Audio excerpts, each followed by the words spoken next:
Looking at the past disasters, I think it is very important that we also capture and document the traditional knowledge of preserving food, because this is some of the things that we will really need in order to preserve food. Not only that, we have to learn some of the ways to, for example, with the Indian community, they come up with chutneys, or the way you can, with our Fijian culture, the way you bury food, or cutting down of cassava patch before the hurricane comes. Yeah, I think that is very important. That is before, pre-disasters. Food security tip: before, our grandmothers, they used to preserve food, especially dal. They used to blend the dal and dry it in the sunshine. When there's a scarcity for food, then she used to cook the food. When our disasters come, especially hurricane, cyclones, which is from April to November, but now we should know what exactly we have to do. We have to be prepared, especially to our food.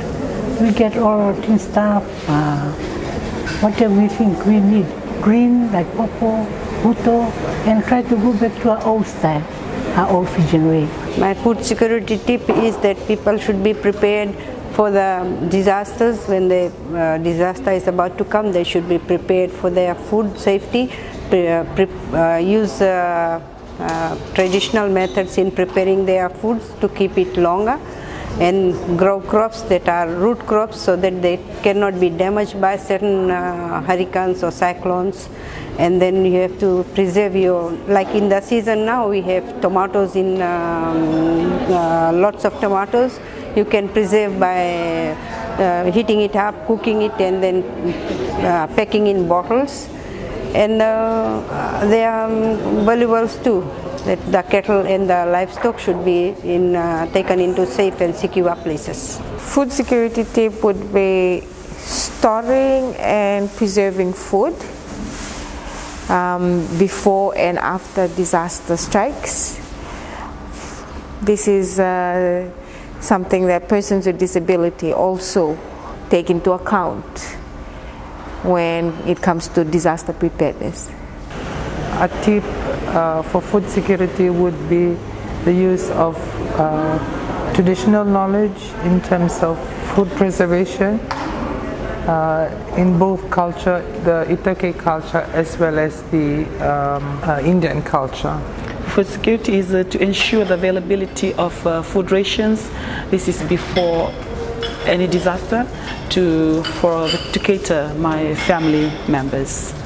For the security tip, I would grate cassava and dry it in the sun so that it can dry it up, and I can use like flour in the future. And with seasonal fruits, I can preserve it. Preserve seasonal fruits in bottles, and breadfruit, I can make it with breadfruit chips. Store more tin stuff, more rice, more flour, and for the root crops,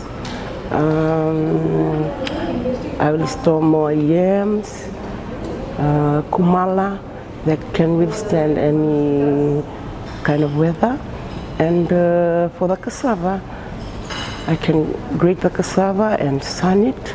When it's dry, I can pack it in containers for the future use.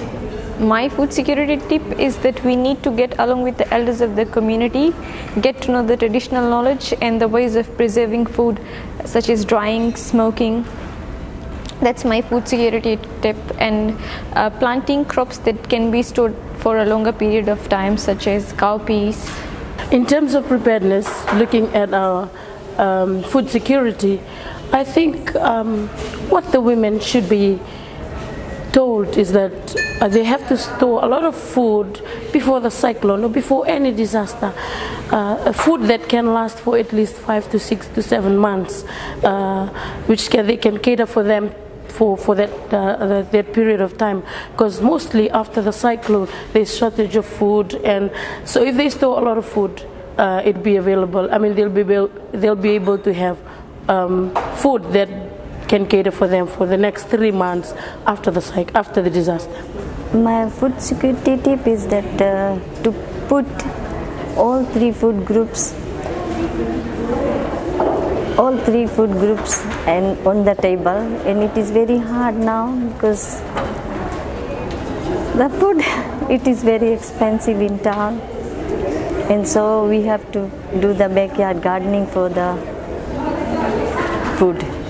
To have food on the table, every meals included 3 food groups.